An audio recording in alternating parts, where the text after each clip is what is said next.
Hello, my name is Andre O'Brien, founder of Anacali Visionary Design, and this is the BVH Constraint for Poser tutorial. BVH Constraint is a plugin for Poser which removes the infamous sliding feet effect, which is often found in BVH files. BVH Constraint is not a standalone application, which means you'll have to run it from within Poser. Let's begin. I took the liberty of applying a 559 frame BVH animation file to Victoria 4.2. Daz is 3D's Victoria 4.2, and as you can see, she is about half a poser unit off the ground plane. This is probably because this I already know because I'm the one that did it. Probably I created this animation in Motion Builder, and Motion Builder's ground level is different from Poser's ground level, and I didn't. This is prior to me making the adjustment for the final release of these animations. Be on the lookout for an animation set called pre-workout routine.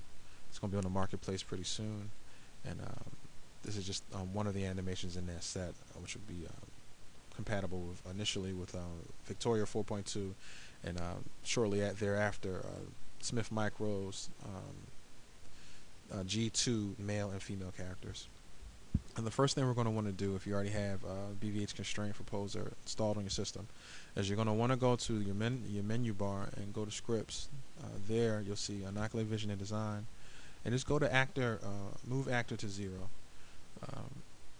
This is different from Poser's drop actor to floor or drop figure to floor script, because not only does it drop the actor to the floor plane, but it also pulls the actor to the 0 location, the 0 translation for the Z and the X parameters, the Z and X translation parameters. As you can see, we're done. And if we play this animation, I was the actor who was in the motion capture suit who performed this animation, and I can assure you that I was not sliding left and right as I was doing it. This is just that scaling problem that occurs in BVH files when the BVH file is not properly scaled with the character that is intended to be used. So BVH Constraint is designed to correct this sliding, which means that by the time we're done, this character should not be sliding left and right, but her planet foot should be stationary. Okay. Before we get started with that, we have to kind of document the frames in which there is a foot that is planted. I took the liberty of, in the interest of time, I took the liberty of doing this for us. And as you can see, I have 11 steps where there's a planted foot. The first step is the right foot, and that right foot, even though both feet are on the ground, you're going to want to select one of the feet to be the planted foot. In this instance, I decided to do the right foot because you can see there's a little hop with the left foot.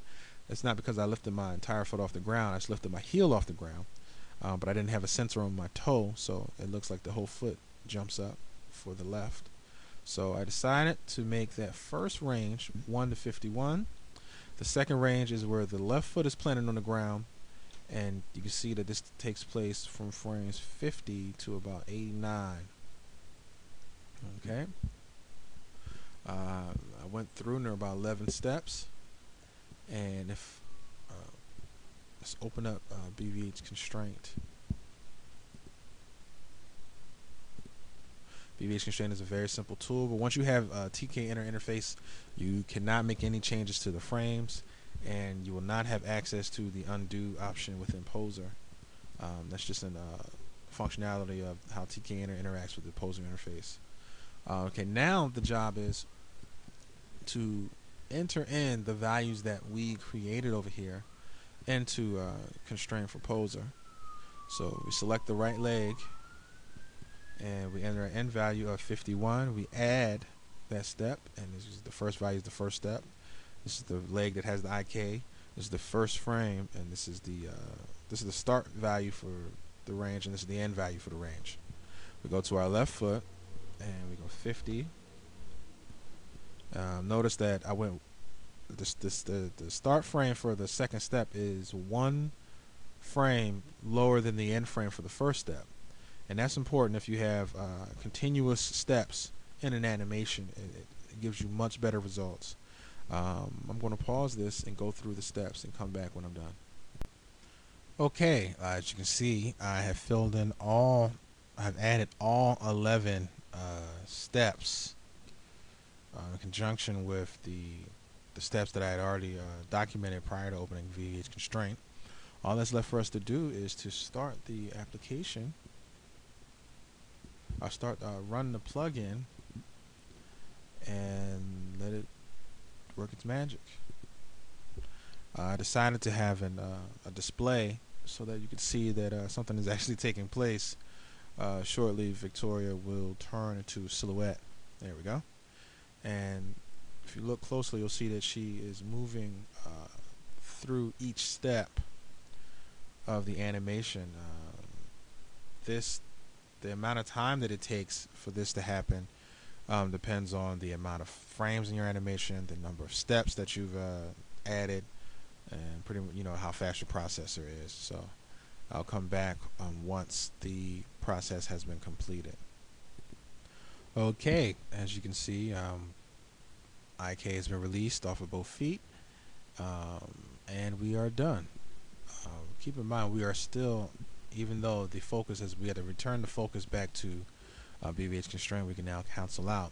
And if all went well, we should see a very dramatic improvement in the animation. Her feet should be planted. And look at that. No more sliding. The animation is now